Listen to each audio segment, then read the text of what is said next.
Praise the lord. Welcome you all for this online service.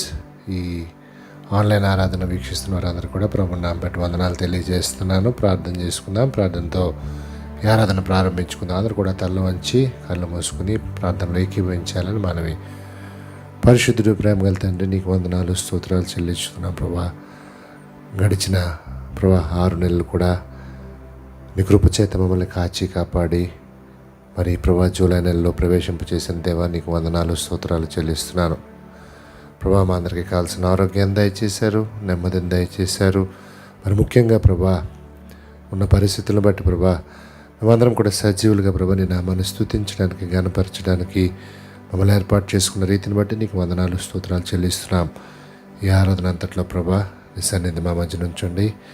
మరి ప్రభా మా గృహాల్లోనే మేము ఆరాధిస్తుండగా ప్రభా నీ నామాన్ని మహింపరచడానికి, నిన్ను గణపరచడానికి ప్రభా మరి మందిరంలో ఏ విధంగా ప్రభా భక్తి శ్రద్ధలతో ప్రభా మరి కలిసి ఆరాధిస్తాం, అదేవిధంగా గృహంలో కూడా ప్రభా కలిసి ఒక సమయంలో ప్రభా ఏక మనస్సుతో మేము ఆరాధించడానికి, నీ వాక్యం ధ్యానించడానికి సహాయం చేయమని అడుగుతున్నాం.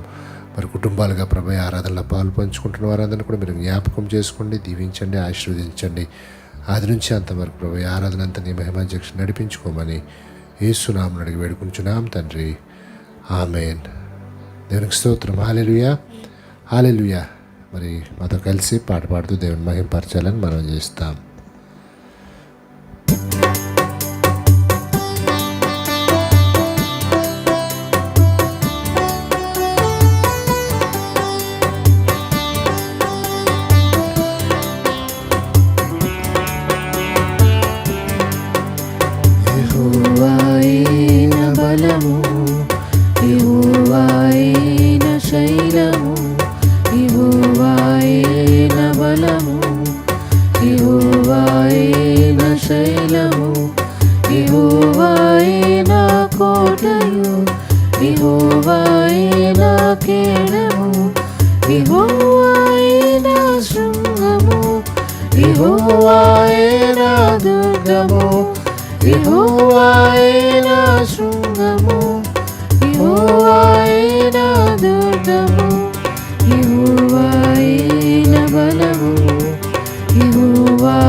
దీపము ఆరనీయక నన్ను వెలిగించెను, నా అడుగులు తడబడకుండా నన్ను నడిపించెను.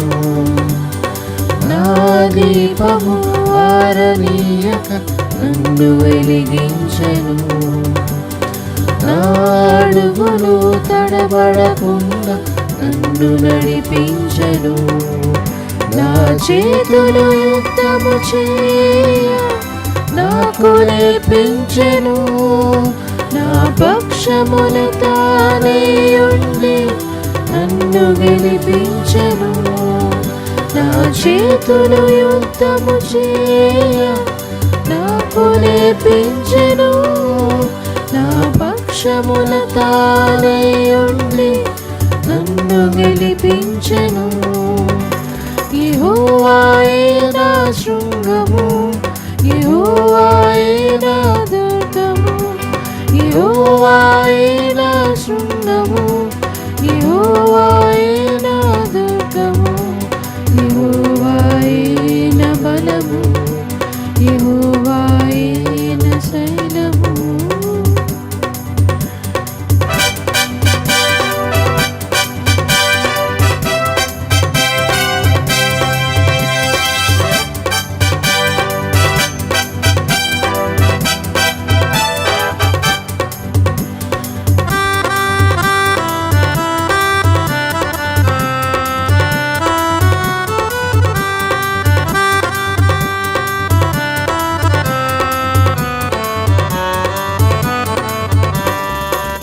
నాకు బలము అనుగ్రహించి నన్ను దృఢపరచెను. నా శత్రువుల కంటే నన్ను బహుగా తానే హెచ్చించెను. నాకు బలము అనుగ్రహించి నన్ను దృఢపరచెను. నా శత్రువుల కంటే నన్ను బహుగా తానే హెచ్చించెను. నా జనులను నాకు లోపరచి నన్ను గలపరచెను. నా ముందుగా తానే నడచి నన్ను బలపరచెను. నా జనులను నాకు లోపరచి నన్ను బలపరచెను. నా ముందుగా తానే నడచి నన్ను బలపరచెను. యెహోవాయే నా శృంగము, యెహోవాయే నా దుర్గము, యెహోవాయే నా శృంగము, యెహోవాయే నా దుర్గము, యెహోవాయే నా బలము, యెహోవాయే నా శైలము, యెహోవాయే నా బలము, యెహోవాయే నా శైలము, యెహోవాయే నా కోటయు, యెహోవాయే నా కేడము, యెహోవాయే నా శృంగము, యెహోవాయే నా దుర్గము, యెహోవాయే నా శృంగము, యెహోవాయే నా దుర్గము, యెహోవాయే నా బలము, యెహోవాయే నా శైలము. దేవునికి స్తోత్రం. హల్లెలూయా, హల్లెలూయా, హల్లెలూయా, హల్లెలూయా, హల్లెలూయా. హల్లెలూయా. అందరూ కూడా తల వంచి కళ్ళు మూసుకున్నట్లయితే కొద్ది నిమిషాలు దేవదేవుని ఆరాధిద్దాం. గడిచిన కాలం అంతా కూడా మనల్ని కాచి కాపాడిన దేవుని హృదయపూర్వకంగా కొద్ది నిమిషాలు దేవుడు చేసిన సమస్తమైన మేలును బట్టి, ఆయన చూపిస్తున్న ప్రేమను బట్టి, కృపను బట్టి, మరి మొదటి వారము జూలై నెలలోని బలలోని కలిసి పాల్గొనలేకపోయినప్పటికీ కూడా సిలువలో ఆయన మరణించిన రీతిని జ్ఞాపకం చేసుకుందాం. నీ కొరకు, నా కొరకు, మన పాపముల కొరకు ఆయన సిలువలో కార్చిన ప్రతి ఒక్క రక్తపు బొట్టుని, ఆయన పడిన వేదన, శ్రమ, నిన్ను నన్ను నిత్య రాజ్యంలోకి తీసుకువెళ్ళడానికి ఆయన చేసిన ప్రతి ప్రయత్నాన్ని కూడా జ్ఞాపకం చేసుకుందాం. మన జీవితాలను కూడా మనం పరిశీలించుకుందాం. ఇంకా దేవునికి దగ్గరగా మనం నడవడానికి, మరి ఈ సమయాల్లో సహవాసానికి, ప్రార్థనలకు, వాక్యానికి దూరం అవుతున్న సమయాల్లో సాతాను అనేక కుటుంబాల్లో, అనేక వ్యక్తుల మధ్య ప్రవేశిస్తున్న సందర్భంలో మనం అన్నింటినీ జయించడానికి, ఇంకనూ ఆయనకి దగ్గరగా ఉండడానికి ప్రయత్నం చేద్దాం. దేవుని స్తుతిద్దాం, దేవుని కనపడదాం. దేవునికి మనకున్న ప్రత్యేకమైన సమయాన్ని దయచేసి ఎవరు వృధా చేయకుండా ప్రార్థనలో గడపాలని మనం చేస్తున్నాం. దేవా నీకు వందనాలు ప్రభా, నీకు స్తోత్రాలంటూ దేవుని స్తుతిద్దాం, దేవుని కనపరుద్దాం. యేసయ్యా నీకు వందనాలు, స్తోత్రాలు ప్రభా. మీరు చూపించిన కృపను బట్టి నీకు వందనాలు, మన సజీవులుగా ఉంచిన రీతిని బట్టి నీకు వందనాలు ప్రభా. మాకు కావాల్సిన సమస్తాన్ని దయచేస్తున్న దేవా నీకు వందనాలు. మాకు ఇస్తున్న ఆరోగ్యాన్ని బట్టి నీకు వందనాలు, మాకు ఇస్తున్న నెమ్మదిని బట్టి నీకు వందనాలు, స్తోత్రాలు చెల్లించుకున్నాం. దేవా నీకు వందనాలు. అందరూ కూడా దేవుని కొద్ది నిమిషాలు దేవుని స్తుతిద్దాం, దేవుని కనపరుద్దాం.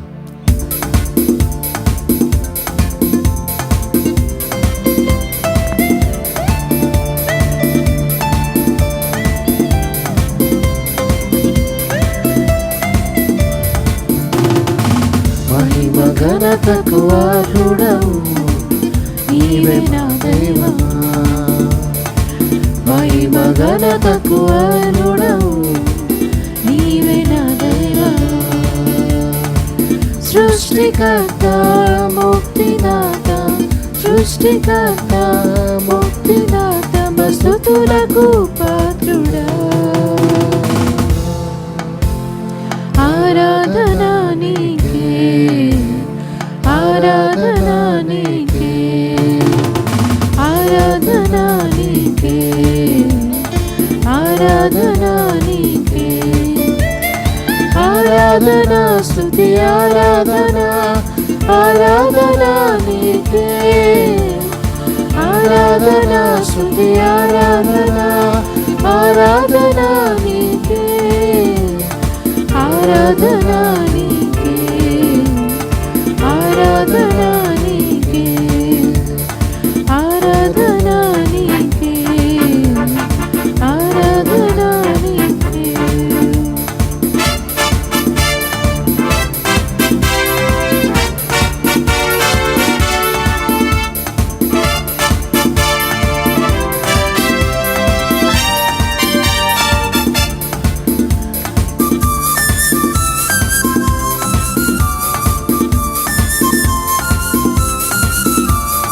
మన్నాను కురిపించినావు, కొండ నుండి నీళ్ళిచ్చినావు, వందనాలు కురిపించినావు, కొండ నుండి నీళ్ళిచ్చినావు. యెహోవా ఈరే చూచుకొనును, యెహోవా ఈరే చూచుకొను, సర్వము సమకూర్చును.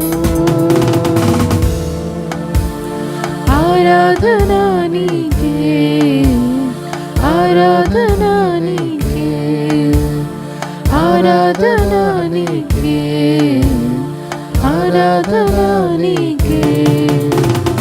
ఆరాధనా స్తుతి ఆరాధనా, ఆరాధనా నీకే, ఆరాధనా స్తుతి ఆరాధనా, ఆరాధనా నీకే, ఆరాధనా నీకే, ఆరాధనా నీకే, ఆరాధనా నీకే, ఆరాధనా నీకే.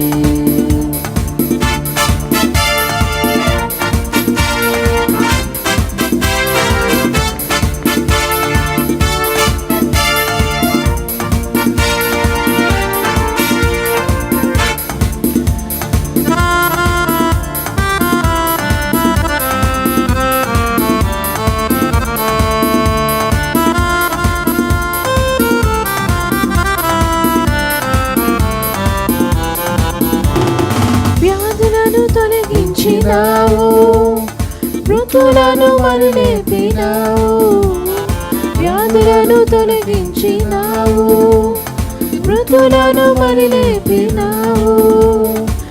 యెహోవా రాఫా స్వస్థపరచును, యెహోవా రాఫా స్వస్థపరచు, నన్ను స్వస్థపరచును. ఆరాధనా నీకే, ఆరాధనా నీకే, ఆరాధనా నీకే, అందరూ కలిసి పాడదాం. ఆరాధన, ఆరాధనా స్తుతి ఆరాధనా, ఆరాధనా నీకే, ఆరాధనా స్తుతి ఆరాధనా, ఆరాధనా నీకే, ఆరాధనా నీకే, ఆరాధనా నీకే, ఆరాధనా నీకే, ఆరాధనా నీకే. మహిమ ఘనతకు అర్హుడవు నీవే నా దైవమా, మహిమ ఘనతకు అర్హుడవు నీవే నా దైవమా.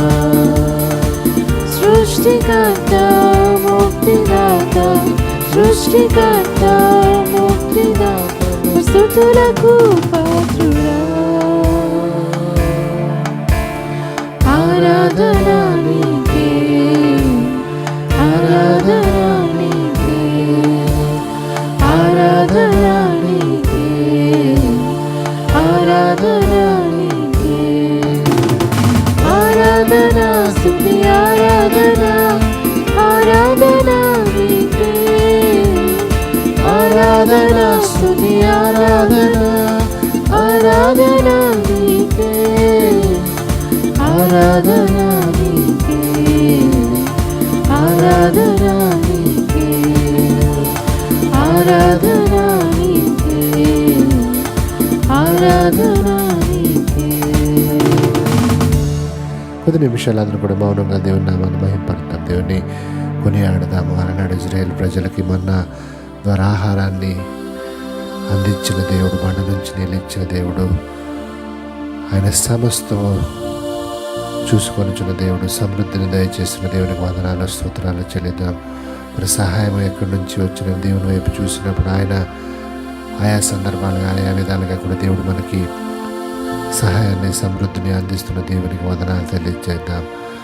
మృతుల నుంచి లేపిన దేవుడు అనేక మంది మరణాపాయ సమయం నుంచి హాస్పిటల్ నుంచి కూడా తిరిగి మరలా దేవుడు అద్భుతమైన రీతిలో వారిని స్వస్థపరిచాడు. దాన్ని బట్టి కూడా దేవునికి వందనాలు స్తోత్రాలు చెల్లించుకుందాం. నీకు నాకు ఇచ్చిన స్వస్థతను బట్టి, ఆ సమాధానాన్ని బట్టి, రక్షణ బట్టి, కాపుదలు బట్టి, అన్నిటిని బట్టి కూడా దేవుని కొద్ది నిమిషాలు దేవుని వందనాలు చెల్లిద్దాం. ఏసయ్య మీరు చేస్తున్న సమస్తాన్ని బట్టి నీకు వందనాలు స్తోత్రాలు ప్రార్థన చేసుకుందాం. ప్రేమల తండ్రి నీకు వందనాలు ప్రభా. ఈ ఉదయకాల సమయంలో ప్రభా ఈ విధంగా కూడుకోవడానికి మా అందరికి ఇచ్చిన భాగ్యాన్ని బట్టి నీకు వందనాలు స్తోత్రాలు చెల్లించుకుంటాం. ఎందరికో లేని భాగ్యం ప్రభా మాకు దయచేశారు. సజీవుల లెక్కలో మమ్మల్ని ఉంచిన దేవా నీకు వందనాలు స్తోత్రాలు చెల్లించుకుంటాం. ప్రభా హృదయపూర్వకంగా నిన్ను ఆరాధించడానికి, నిన్ను స్తుతించడానికి మాకు ఇచ్చిన ఈ సమయాన్ని బట్టి నీకు వందనాలు. సమాజంగా సహవాసంగా ఒక ప్రాంతంలో కూర్చోలేని పరిస్థితిలో ఉన్నప్పటికీ కూడా ప్రభా మరి ఏక సమయంలో ఈ విధంగా ప్రభా మా గృహాల నుంచి మేము కలిసి ఆరాధన చేయడానికి, నేను స్తుతించడానికి, జ్ఞానపరచడానికి ప్రభా నీ వాక్యంలోని అనేక విషయాలు ప్రభా నేర్చుకోవడానికి మాకు ఇస్తున్న అవకాశాలను బట్టి నీకు వందనాలు స్తోత్రాలు చెల్లిస్తున్నాను. మరి చూస్తున్న ప్రతి ఒక్కరిని ప్రభా మీరు జ్ఞాపకం చేసుకోండి. అనారోగ్యంతో ఉన్న వారిని స్వస్థపరచండి ప్రభా.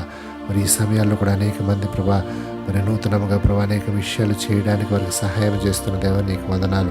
నూతనంగా ప్రభా గృహాలు కట్టుకోవడానికి ప్రభా, వాహనాలు కొనుక్కోవడానికి ప్రభా, ఆయా విషయాల్లో ప్రభా మరి వ్యాపారాల విషయాల్లో మరి నూతన ప్రారంభాలు మీరు దయచేస్తున్న దేవా నీకు వందనాలు స్తోత్రాలు చెల్లిస్తున్నాను. వారి జీవితాలను బట్టి మరి మీరు చేస్తున్న క్రియలను బట్టి నీకు వందనాలు స్తోత్రాలు చెల్లిస్తున్నాను.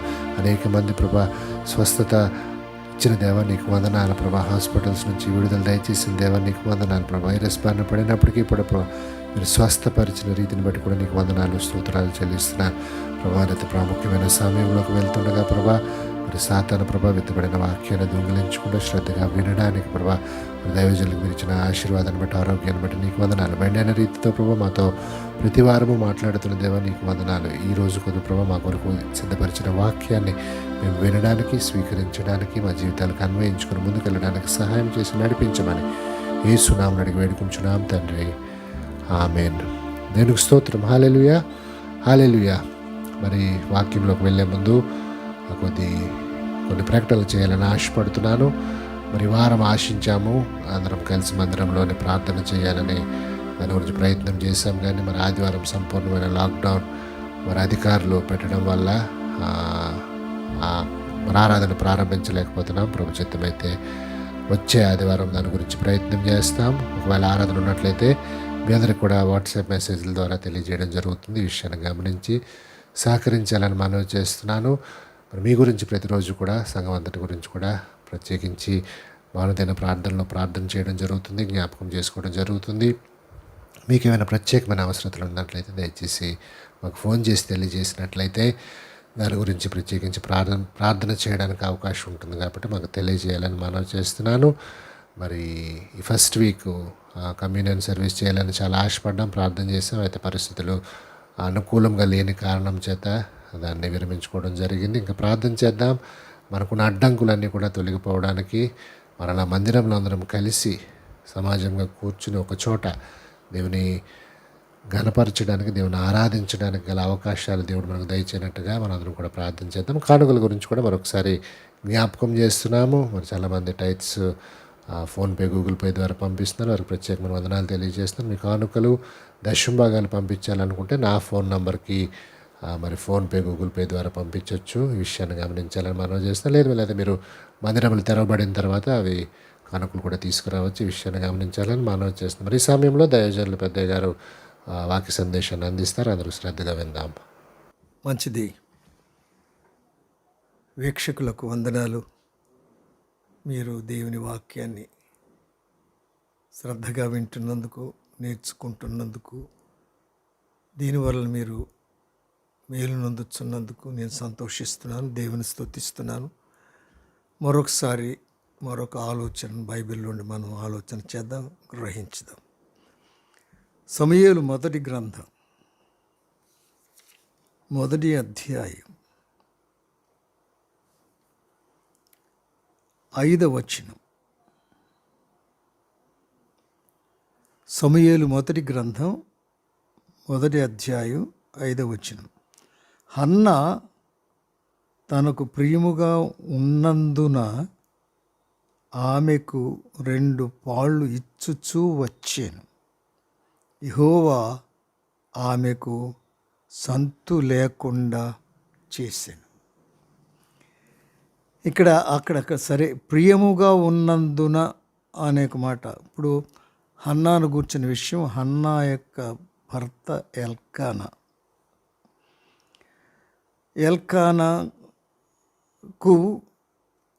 ఈ ఎల్కానాకి 2 భార్యలు ఉన్నారు. అందులో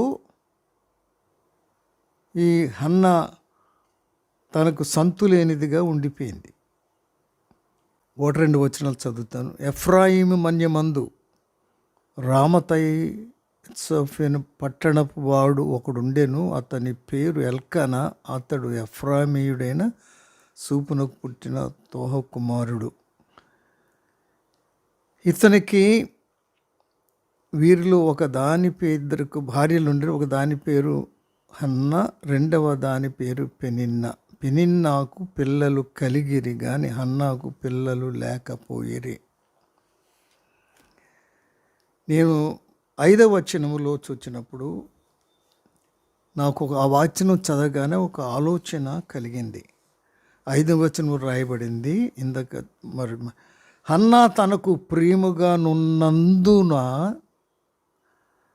ఆమెకు 2 పాళ్ళు ఇచ్చుచూ వచ్చాను. యెహోవా ఆమెకు సంతు లేకుండా చేశాను. నేను ఇంగ్లీష్లో చదువుతాను, నాకు నా భావాన్ని మీకు చెప్పడానికి ప్రయత్నిస్తాను. But unto Hannah he gave worthy portion, for he loved Hannah, but the Lord had shut up her womb. Hannah Elkanah loved her. Hannah అంటే ఎల్కానాకు ఇష్టం, ప్రియముగా ఉంది.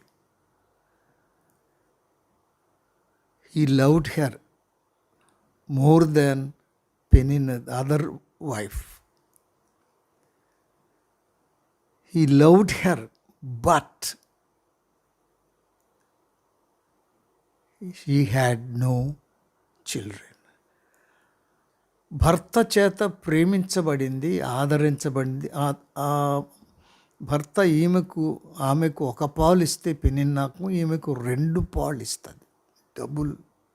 ఆ విధంగా భర్త దృష్టిలో, ఎల్కానా దృష్టిలో హన్నా చాలా ప్రియమైనది, ఇష్టమైనది. ఆమె అతని చేత ప్రేమింపబడింది. కానీ బట్ అనే మాట, అయితే యెహోవా ఆమెకు సంతు లేకుండా, షీ హ్యాడ్ నో చిల్డ్రన్.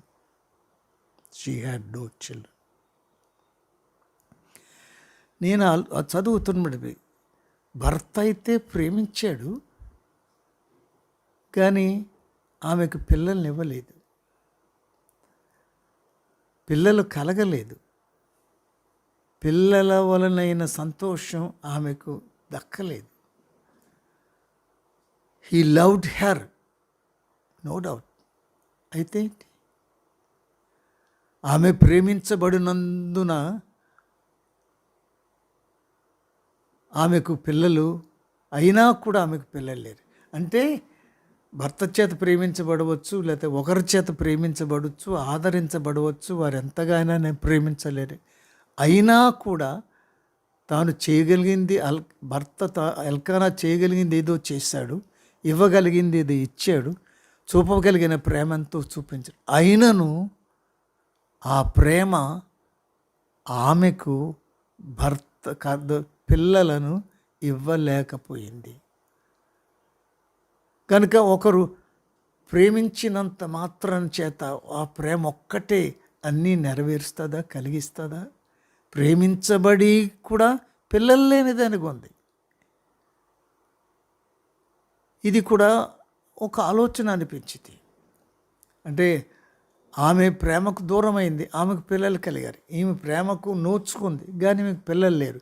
ప్రేమ పిల్లల్ని ఇవ్వగలదా? ప్రేమ తన ఆశను తీర్చగలదా? తన అక్కర్లు తీర్చగలదా? దేవుడు ఇవ్వగలిగినవి దేవుడు తప్ప భర్తలు ఇవ్వలేరు. భర్తను ప్రేమ పంచగల వస్తువులు తెచ్చి ఇవ్వగలరు, డబ్బు ఖర్చు పెట్టగలరు, కానీ సంతాన విషయములు వచ్చినప్పుడు కల్లా అయితే but she had no children. దేవుడు ఆమెకి ఇవ్వలేదు. భర్త ప్రేమ ఇచ్చాడు, 2 పాళ్ళు ఇచ్చాడు, కానీ దేవుడు ఆమెకు పిల్లల్ని ఇవ్వలేదు. దేవుడు ఇవ్వగలిగిన అవి భర్త ఇవ్వలేడు. భర్త ప్రేమ ఒక్కటే సరిపోదు, భర్త ఆదరణ ఒక్కటే సరిపోదు, భర్త యొక్క శ్రద్ధ ఒక్కటే సరిపోదు. తాను ఎంత చేయగలిగినంతా తాను చేశాడు, కానీ తాను చేయలేనిది కూడా ఉండిపోయింది. ఈ రోజున స్త్రీలైన వారు కూడా గమనించవచ్చు. మీ భర్తలు మిమ్మల్ని బాగా ప్రేమించనవచ్చు, మీకు కావలసి అడిగిందల్లా ఇవ్వనవచ్చు, ఇతరుల కంటే అనేక రెట్లు నీకే కొనివ్వచ్చు. అయినను నీవు జీవితంలో ఏదో వెలితి అనుభవిస్తున్నావు. నీ కోరిక తీరకపోవచ్చు, నీ ఆశ నెరవేరకపోవచ్చు. ఏమిటి? ఇది ఎక్కడ నుండి, ఇది ఎవరి నుండి, ఇది ఎలాగో నువ్వు పొందగలవని ప్రతాలు. భర్త ప్రేమ భార్యకు పిల్లలను ఇవ్వలేకపోయింది అని ఒక వాస్తవాన్ని తెచ్చిపెట్టండి. ఏమైనా చేయాలి. చాలామంది చెప్తారు, అయ్యా నేను అడిగిందల్లా ఏమడిగినా ఇస్తారు నా వారు, కానీ తక్కిన కొంచెం చెప్తారు, బాధలు చెప్తారు. కనుక నాకు అనిపించింది ఇక్కడ yet she had no children she loved. కనుక ఒక్కసారి ఆలోచన చేయండి. అదొక్కటే కాదు, భర్త ప్రేమ ఇవ్వగలడు, పాళ్ళు ఇవ్వగలడు, మంచి బట్టలు ఇవ్వగలడు, ఇల్లుని ఇవ్వగలడు, కారుని ఇవ్వగలడు, అడిగిన ధనం ఇవ్వగలడు, కానీ పిల్లలు దేవుడు ఇవ్వాలి. భర్త ఇవ్వలేనివి కర్త ఇవ్వగలడు. కనుక ఇప్పుడు ఆమె భర్త వలన పొందగలిగినన్ని పొందుచు తను పొందలేని దాని కొరకు తన కర్త అయిన సృష్టికర్త అయిన దేవుని వైపు తిరిగింది, వెతికింది, ప్రార్థించింది, మూలిగింది. దేవుడు అది కూడా ఆమె కలిగించింది. కనుక భర్తలే కాదు, కర్తలు కూడా మనకు కావాలి. భర్త ఆదరణే కాదు, కర్త కనికరము కూడా కావాలని ఇందులో మనం ఎరగాలి. భర్త ప్రేమించిన పిల్లలు అనేది దేవుని యొక్క దానం, అది మనం పొందాలి. ఇందులో మరొకటి అదేవిధంగా మనందరికీ తెలిసిన విషయం, అది ఆదికాండం 30వ అధ్యాయములో యాకోబు రాహేలు విషయంలో కూడా ఇదే పరిణామం, ఇదే పరిస్థితి మనందరికీ తెలుసు. యాకోబు మరి వారి మామయ్య ఇంట ఉన్నప్పుడు చేరినప్పుడు ఆ కాలంలో బైబిల్ నందు రాయబడింది, ఆమె లేక యాకోబు రేచెల్ని ప్రేమించాడు. జాకోబ్ లవ్డ్ రేచెల్, అది వ్రాయబడింది. తన కోసమే 7 సంవత్సరాలు కొలువు చేశాడు. ఎంతగా ప్రేమించిన విషయం మనకు తెలుసు. అయితే ఇక్కడకు వచ్చి ఇది అలాంటి రాహేలు, తనకు చాలా ఇష్టమైన రాహేలుని అడిగితే యాకోబు నీ పట్ల ఎలా ఉంటాడు అంటే, నేనంటే చాలా ప్రేమ, ప్రాణం ఇస్తాడు, నేనంటే చాలా అవన్నీ ఉంది. కనుక 30వ అధ్యాయం ఆదికాండంలో మొదటి 2 వచనాలు చదువుతాం. రాహేలు తాను యాకోబునకు పిల్లలను కనకపోవుట చూచి తన అక్క యందు అసూయపడి యాకోబుతో, నాకు గర్భము నిమ్ము, లేని ఎడల నేను చచ్చేదనెను. యాకోబు కోపము రాహేలు మీద రగులు కొనగా అతడు, నేను నీకు గర్భమును ఇయ్యకపోయిన దేవునికి ప్రతిగా ఉన్నాను. నేను ఇక్కడ చెప్పదలిసిందంటే, యాకోబు రాహేలును ప్రేమించాడు, కానీ రాహేలుకు పిల్లల్ని ఇవ్వలేదు. అది తనకు బాధ కలిగించింది. నాకు పిల్లల్ని ఇమ్మని తనతో పోరాటం పెట్టుకుంది. నిన్ను ప్రేమించగలను, నీవు ఏం చేయగలను, కానీ అక్కడ ఆ విషయం మనం అందరికి loved her, but he could not give her children, hearts desire. She could not satisfy in this way. ఈ విషయంలో యాకోబు నిస్సహాయకుడు. భర్తగా నేను చేయగలిగింది, చూపగలిగింది, నీవన్నీ చేయగలుగుతాను, కానీ దేవుడు నీకు ఇవ్వకపోతే నేనేం చేయగలను? దేవుడిచ్చి ఇవ్వగలిగినవి నేను ఎలాగ ఇవ్వగలను? దేవుడు మాత్రమే ఇవ్వగలిగినవి నేను ఎలా ఇవ్వగలను? కనుక నా వలన పొందినవి నాతో పొంద, నీ వల్ల లోపము లేకుండా నీకు చేసి. ఆ విషయం రాహేలుకు తెలుసు, కానీ ఇది దేవుని యొద్ద నుండి, దేవుని వల్పలం. చివరికి దేవుడు ఆమెను కనికరించాడు, జ్ఞాపకం చేసుకున్నాడు, తన సంతానం కలిగి. కనుక లవ్డ్ యట్ గ్రీవ్డ్, ప్రేమించబడి కూడా వారు మరి కలత చెందారు, వారు మరి బాధ నొందారు. ప్రేమించబడి, అన్న భర్త చేత ప్రేమించబడి కూడా పిల్లలు లేని దానిగా కొంతకాలం వ్యసన పడింది, బాధపడింది, దిగులు పడింది. కానీ దేవుడు కర్త వల్ల ఆ దానిని పొందుకొని వారు నెమ్మదిగా ఉన్నారు. అలాగే యాకోబు వలన రాహేలు, యాకోబు తన భర్తని యాకోబు వలన ప్రేమించబడింది, అతిగా ప్రేమించబడింది. అయినా తనకు పిల్లలు లేకపోవడం, చివరికి దేవుడు కనికరించి ఆమెను ఫలింపచేసిన విధం మనకు తెలుసు. ఇలాంటిది అంటే నన్ను ప్రేమించినా కూడా నాకు కష్టమా? ఇంతగా ప్రేమింపబడి నాకేం తక్కువ ఉండదా? నా బాధ ఏమి కలగదా? బాధ కలుగుతుంది. మనందరికీ బాగా ఎరిగినట్టుగా యోహాను సువార్త 11వ అధ్యాయంలో, యోహాను సువార్త 11వ అధ్యాయం 3, మనందరికీ బాగా తెలుసు. అక్కడ లాజరును గూర్చిన కథ అందులో ఉంది. ఆ కుటుంబాన్ని ప్రభు అయిన యేసు బాగా ప్రేమించిన సంగతి మనకు తెలుసు. ఆ భాగములో మార్తా, మరియలు, లాజరు అని ముగ్గురు అనాథలు ఒక ఇంటిలో ఉంటున్నారు. ఆ ఇంటికి తరచు బేతనీకి వెళ్ళినప్పుడల్లా క్రీస్తు యేసయ్య వారిని పరామర్శించేవాడు. చాలా సన్నిహితుడిగా ఉన్నాడు. వారంటే చాలా అభిమానము, ప్రేమ కూడా ఉంది. దానిని తెలియచేసే మాట ఉంది. అదేంటంటే 3వ వచనం, అతని అక్క చెల్లెండ్రు, ప్రభువా, ఇదిగో నీవు ప్రేమించువాడు రోగి ఉన్నాడని అతని యొద్దకు వర్తమానం పంపాడు. ఇంటి దగ్గర లాజర్ అనే ఇద్దరికి తమ్ముడు, మార్తా మరియలకు తమ్ముడు లాజరు. ఈ లాజరుకు సిక్ అయ్యాడు, రోగి అయ్యాడు. ఏమిటో రోగము, ఆ సమస్య దాని పేరేమిటో తెలియదు, కానీ రోగి అయ్యాడు. ఆ రోగిని గురించి తనకు బాగా సన్నిహితమైన పరిచయస్తులైన చాలా ఆప్తులు ఉన్న యేసయ్య కబురు చేసి, అయ్యా యేసయ్య, నీవు ప్రేమించుచున్న, అక్కడ మాడతాడు, నీవు ప్రేమించువాడు, నువ్వు లాజరును ఎంతో ప్రేమిస్తున్న సంగతి, నువ్వు ప్రేమించువాడు రోగయ్యాడు, రోగంతో ఉన్నాడు, పడకపై ఉన్నాడు, మంచం ఎక్కాడు.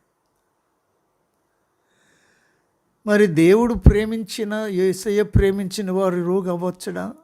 ఎందుకయ్యాడు? కొందరు అడుగుతారు, నీవంటే ఆయనకు అంత ప్రేమ కదా, ఆయనంటే నీకు ఎంతో భక్తి కదా, మరి నీకెందుకు ఈ రోగం వచ్చింది? నువ్వెందుకు రోగివయ్యావు?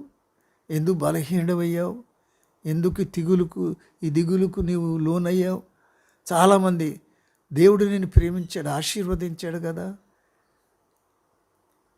కనుక Jesus loved him, yet he was sick and dead. అయినా కూడా అతడు రోగి అయ్యాడు, ఆ తర్వాత మరణించాడు. ప్రియులారా, ఇది నిజమే. యేసయ్య మనల్ని ప్రేమించడం నిజం. చాలా ప్రేమిస్తాడు. ఆయన ప్రేమించిన వారు కూడా రోగులవుతారు. ఆయనను పూజించువారు కూడా రోగులవుతారు. ఆయనను సేవించువారు కూడా రోగులవుతారు. ఎందుకంటే ఆయనను ప్రేమించినంత మాత్రం చేత ఈ యొక్క లాజరు మనిషే కానీ దేవుడు అవ్వలేదు, మనిషే కానీ దూతలు అవ్వలేదు. ప్రేమించడము నిజమే, ప్రేమించినంత మాత్రం చేత రోగం రాదా, రాకూడదా? డాక్టర్ గారు తన భార్యను బాగా ప్రేమిస్తాడు, తనకు కావాల్సిందంతా జీవించాయి. అయినా ఆ రోగి, ఆ భార్య రోగి కాదా? ఒకరు మనల్ని అధికంగా ప్రేమించినంతరం చేత మనకి కష్టం రాదా? వస్తే అది అందులో తప్ప, ఆ ప్రేమలో లోపమా? కాదు. నువ్వు ప్రేమించిన లాజరు రోగయ్యాడు. ఈ రోజున దేవుడు ప్రేమించిన ప్రజలు ఎందరో రోగులయ్యారు. రోగులే కాదు, ఈ రోజున కరోనా ఈ కాలంలో కూడా చాలా ఆశ్చర్యం. ఇంకా దేవుడిని ప్రేమించిన వారు, దేవునిని పూజించేవారు, దేవుని కొరకు అధికంగా సేవ చేసిన వారు ఎందరో వారు రోగులయ్యారు, హాస్పిటల్స్ పాలయ్యారు, చివరికి ప్రాణాలు కోల్పోయారు. ఇందులో తప్పేమైనా ఉందా? ఇందులో లోపం ఏమైనా ఉందా? ఏమీ లేదు. అవన్నీ సహజమే, అన్నీ నేరమే. నేను ఒక స్త్రీ మా ఇంటికి వచ్చింది. తనకు 20 ఏళ్ల కూతురు అర్ధంతరంగా చనిపోయింది. చాలా అందగత్తని, చాలా మంచిదని చాలా బాధపడుతున్నారు. ఎంతసేపు తన గురించి చెప్తుంది. ఎందుకు ఇలా జరిగిందని. నా దేవుడు కూతురు మరలా ఆ కూతురే నాకు పుట్టాలి, ఆ కూతురినే నాకు కావాలి అని ఎన్నో విధాలుగా ఏడుస్తుంది. వారు వాస్తవాన్ని మర్చిపోయారు. వారు అందంగా ఉన్నంత మాత్రం చేత, మంచిగా ఉన్నంత మాత్రం చేత, బాగా చదువుకున్నంత మాత్రం చేత, ఉత్తములైనంత మాత్రం చేత రోగము రాదా, మరణము రాదా? కనుక ప్రజలు గ్రహించాలి. నీవు దేవుని ఎక్కువగా ప్రేమించవచ్చు, దేవుడు నిన్ను ఎక్కువ ప్రేమించవచ్చు, అయినా రోగివయ్యే అవకాశం ఉంది. అలా రోగివైనప్పుడు దేవుని నిందించవద్దు, దేవుని బాధించవద్దు, దేవుని మీద సనగవద్దు, తిరస్కరించవద్దు. ఎవరు ఒకవేళ అలాగని ఎవరైనా అడిగినా కూడా నీవు నొచ్చుకోవద్దు. మరణము కూడా రావచ్చు. మనం ఇక్కడ అది విషయమని కూడా 5వ వచనంలో కూడా చెప్తాడు. ఇంకోటి ఏంటంటే, యేసు మార్త ఆమె సహోదరిని లాజరు, 5 కూడా, యేసు మార్తను ఆమె సహోదరిని లాజరును ప్రేమించాడు. అతడు రోగి అయి ఉన్నాడు. ఆ దేవుడు తాను ప్రేమించిన లాజరు రోగి అయ్యాడు. కనుక అంత మాత్రం చేత దేవుడు మనలను అధికంగా ప్రేమించి రక్షించి ప్రాణమిచ్చిన మాత్రం చేత రోగాలు ఎవరికి వస్తాయి? మనుషులకు వస్తాయి. ఎందుకు వస్తాయి? మనుషులం కనుక, మానవులం కనుక, ఈ లోకంలో ఉన్నాం కనుక ఈ రోగం వచ్చినప్పుడు, మరణం వచ్చినప్పుడు ఎవరు దేవుని నిందించొద్దు. నేను దేవుని ఎంతో ప్రేమించానండి, నేను దేవుని ఎంతో పూజించానండి, దేవుని ఎంతో బ్రతిమలాడుకున్నానండి, ఎంతో నేను ప్రార్థన చేశాను, కానీ నా బిడ్డ నాకు దక్కలేదు, నా భర్త నాకు దక్కలేదు, ఈ మరణం తొలగిపోలేదు, ఈ రోగం కుదరలేదు అనే చాలామంది దిగులుగా, విచారంగా, తర్వాత నిందా పరంగా మాట్లాడుతారు. అవన్నీ సాధారణం. నేను వాటిని అంగీకరించాలి. నేను ఒక మనిషిని, నా కొడుకు ఒక మనిషి, డాక్టర్ అయిన కావచ్చు, అతడు రోగి అయ్యాడు. అందరితో పాటు నేను ఉన్నాను. అందరూ చనిపోయినట్టు మనం చనిపోతున్నాం. భక్తిహీనులు చనిపోయినట్టే భక్తిపరులు చనిపోతున్నారు. మంచివాళ్ళు చనిపోయినట్టే చెడ్డవాళ్ళు చనిపోతున్నారు. చెడ్డవాళ్ళు చనిపోయినట్టే మంచివాళ్ళు చనిపోతున్నారు. దరిద్రుడు చనిపోయినట్టే ధనవంతుడు చనిపోతున్నాడు. కనుక ఇందులో వ్యత్యాసం ఏమీ లేదు. ఆఫ్టర్ ఆల్ నేను ఒక మనిషిని, దేవుడు నన్ను ప్రేమించిన మాట నిజము. కానీ నేను రోగం వచ్చినంత మాత్రం చేత ఆయన ప్రేమలో లోపం ఉందా? నేను చనిపోయినంత మాత్రం చేత దేవుడు నన్ను దూరం చేస్తాడా? ఏం చేయలేదు. కనుక అది కూడా మన డెత్, అందులో కొన్ని మాటలు డెత్, ఈ మరణాన్ని గురించి కొన్ని మాటలు 14 వచనం చూద్దాం. కావున యేసు లాజరు చనిపోయాను కనుక ఇప్పుడు అక్కడ రోగి అయ్యాడు. ఇప్పుడు అంటాడు లాజరు చనిపోయాడు. ఏదో బాగు చేస్తాడు అనుకున్నాను అని జీవితం వస్తాడనుకున్నాను చేస్తాను కానీ మీరు నమ్మునట్లు నేను అక్కడ ఉండలేదు. మీ నిమిత్తము సంతోషించున్నాను. ఇంకా ఏంటంటే అందులో ఈ రోగం ఎందుకు వచ్చింది అంటే కొన్ని కొరకు ఆ మరణమును గురించి కొన్ని మాటలు ఆయన వాడాడు. ఈ మరణం చావు నిమిత్తం రాలేదు, దేవుని నామం మహిమపరచబడ్డానికే ఇది వచ్చిందని ఆయన చెప్తారు. కొరకు కొన్నిసార్లు రోగాలు ఎందుకు వస్తాయంటే మరణము నిమిత్తం కొరకు, నాట్ ఫర్ డెత్. అన్ని రోగాలు మరణం కొరకే రావు, చంపివేసేవి కావు. కానీ కొన్ని మరణాలు చనిపోవడానికే వస్తాయి. For death they come. కనుక కొన్ని మరణాలు రావడం వల్ల, రోగాలు రావడం వల్ల మనం మరణం చెందుతాం. కనుక ప్రతి మరణము చావుకు కారణం కాదు. అలాగని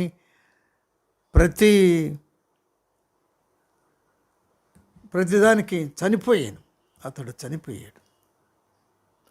కొన్ని చెప్పాడు ఇది మరణమునకు వచ్చినది కాదు. మరి ఎందుకు వచ్చింది? వేరే పర్పస్, దేవుని కనుక వచ్చిన మరణము కూడా, ఆ మరణములో కూడా దేవుని మహిమపరచబడాలి. ఎందుకంటే ఆ మరణము కారణముగా లాజరును అక్కడ అద్భుతం చేసి తన మహాత్తును కనపరిచి ఆ లాజరుని కనుక ఆయన అన్నాడు మరణము దేవుని మహిమ కొరకు. కొన్నిసార్లు మనకు వచ్చే బాధలు, వ్యాధులు, మరణాలు, తెగుళ్ళు అవచ్చు. దానివల్ల మనం చనిపోవచ్చు, లేదా దానివల్ల మనం నష్టపోవచ్చు, దానివల్ల చాలా తీవ్రత పొందవచ్చు. కానీ కొన్నిసార్లు దాని మూలముగా, దాని కారణముగా కూడా దేవునికి మహిమ రావచ్చు. దేవుడు తనకు మహిమ తెచ్చుకొనవచ్చు, తన నామమును ఘనపరచవచ్చు. ఆ చనిపోవడం కారణం చేత యేసుక్రీస్తు జీవం గలవాడని, మరణము నుండి లేపు గలవాడని అక్కడ తాను రుజువు చేసుకొని కనుక మనం జరిగిన కష్టాలు, నష్టాలు అన్నీ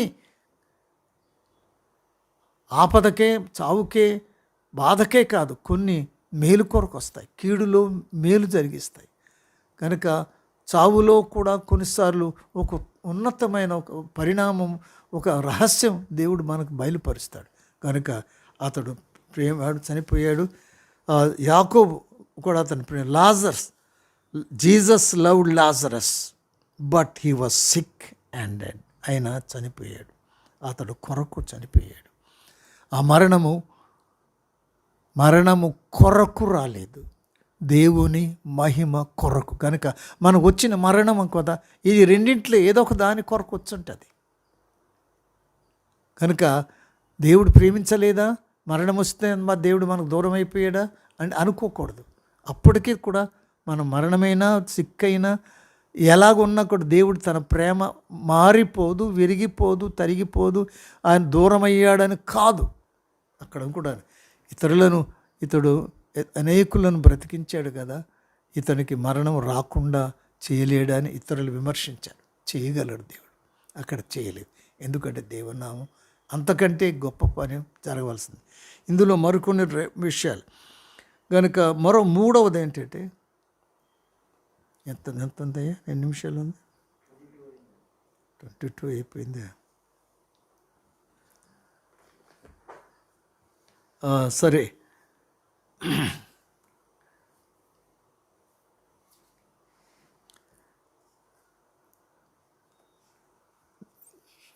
అక్కడ నిలిపావా లేకపోతే వెనక్కి వెళ్తావా? బ్రేక్ వచ్చింది కదా. ఓకే, మన ఆదికాండము 22వ అధ్యాయము 1వ వచనం. ఆదికాండము 22వ వచనం, అధ్యాయం 1వ వచనం. ఆ సంగతులు జరిగిన తరువాత దేవుడు అబ్రహామును పరిశోధించాను. అబ్రహాము గురించి మనకు బాగా తెలుసు. అబ్రహాము యొక్క విశ్వాసం. దేవుడు అబ్రహామును ప్రేమించాడు. అబ్రహాము కూడా దేవుడు అంటే, అబ్రహాము దేవునికి ప్రేమించాడు, దేవునికి భయపడ్డాడు, అన్నిటికంటే ఎక్కువ ప్రేమించాడు. చాలా ప్రేమించాడు. అబ్రహాం ప్రేమించాడు, అయినా కూడా అబ్రహాం శోధించబడ్డాడు. Abraham loved and obeyed God, yet he was tested, శోధించబడ్డాడు. ఏంటంటే అబ్రహాముకి ఇంత దేవుడు ఆయన ప్రేమించినప్పుడు, దేవుని అంతగా అబ్రహాం ప్రేమించినా ఎంతగా శోధించబడడం ఏంటి? తన ఏకైక కుమారుణ్ణి ఇవ్వమని అడగడం ఏంటి? బలి ఇమ్మని అడగడం ఏంటి? అబ్రహాముకి లోపం ఇది ప్రేమ అని వినేవారు, చదివేవారు అనొచ్చు. దేవునికి ఇష్టడైన, నమ్మకస్తుడైన, విశ్వాసపాత్రుడైన అబ్రహాముని దేవుడు అంటే దేవుని వలన ఎంచబడిన, ప్రేమించబడిన, ఘనపరచబడిన, దేవునికి స్నేహితుడు అనబడినంత సన్నిహితంగా ఉన్న అతనికి శోధన వచ్చింది, అతనికి పరీక్ష వచ్చింది, అతని గుండెలు బద్దలైనంత పని జరిగింది. అబ్రహామా, నీ ఒక్కడైన కుమారుడు, ఇది శోధించబడ్డాడు, పరీక్షించబడ్డాడు. నాకెందుకండి ఇంత పరీక్ష? దేవుడిని నేను ఎంత ప్రేమిస్తే, ఎంత సేవిస్తే, ఎంత ఘనపరిస్తే, ఎంత నమ్మకంగా నేను ఆయనకి నా దశమ భాగం ఇస్తుంటే, గుడికి వస్తుంటే, ప్రార్థన చేస్తుంటే, నాకెందుకండి ఈ శోధన, నాకేమి ఈ శ్రమ, నాకేమిటి పరీక్షలు అని ఈ తట్టుకోలేకున్నాను. అయినను కూడా దేవుడు ప్రేమించిన వారికి కూడా శోధించబడతారు, పరీక్షించబడతారనే వాస్తవాన్ని మనం గ్రహించాలి, అంగీకరించాలి. అలాగే మరొకటి ఆఖరిగా, దేవుడు తండ్రి తాను ప్రేమించిన కుమారుని శిక్షిస్తాడు. ఎవరిని? ప్రేమించిన కుమారుని శిక్షిస్తే దేవుడు నన్ను ప్రేమించలేదు అనిపించినా, ప్రేమించినా శిక్షిస్తాడా? శిక్షిస్తాడు. ప్రేమించాడు గనుకనే శిక్షిస్తాడు, దండిస్తాడు, క్రమపరుస్తాడు, దారిలో పెట్టడానికి ప్రయత్నం చేస్తాడు. కనుక ప్రేమించినందు మాత్రం చేత మనకి కష్టాలు రావని, శ్రమలు రావని, శోధనలు రావని, ఇవేమి జరగవని, బాధలు జరగవనకూడదు. కనుక 4 విషయాలు చేస్తాం. Elkanah loved Hannah, yet she had no child.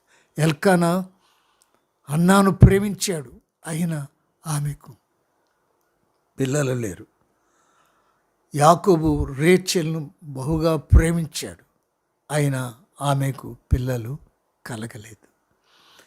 Abraham దేవుణ్ణి ఎక్కువగా ప్రేమించాడు, విధేయుడయ్యాడు, విశ్వాసంగా బట్టి, అయినా దేవుడు అబ్రహామును శోధించాడు, పరీక్షించాడు.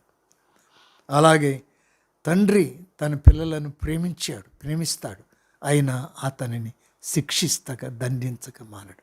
కనుక ప్రేమించబడి కూడా శోధించబడ్డా, ప్రేమించబడి కూడా లేకుండా ఉండడం, ప్రేమించబడి కూడా కావలసినవి దొరకకపోవడం అని ఎరిగి, కనుక మనం ఒకవేళ ప్రేమించబడ్డాము కనుక, తండ్రి నన్ను ప్రేమించాడు కాబట్టి, నా యజమానుడు నన్ను ప్రేమించాడు కాబట్టి, నా భర్త నన్ను ప్రేమించాడు కాబట్టి నాకు ఇవేమి తక్కువ కావు, ఇవేవి లేకుండా పోవు అనేది లేదు. ప్రేమించినా కూడా కొన్ని నష్టాలు, కొన్ని కష్టాలు కలగవచ్చు.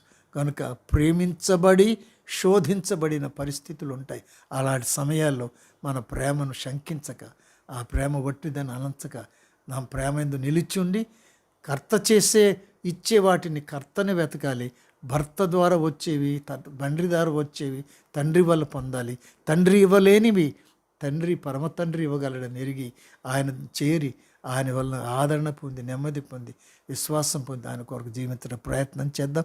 దేవుడి మాటలు మన కొరకు దీవించుగాక. దేవానికి వందనాలు.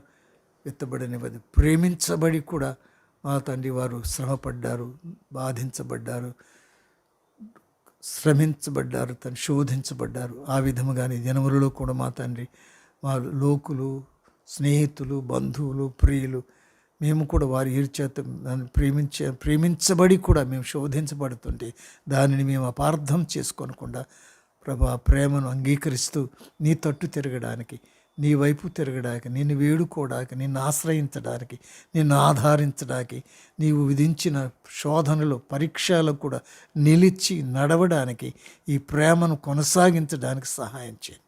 యేసునామమున అడుగుచున్నాం తండ్రి. ఆమేన్.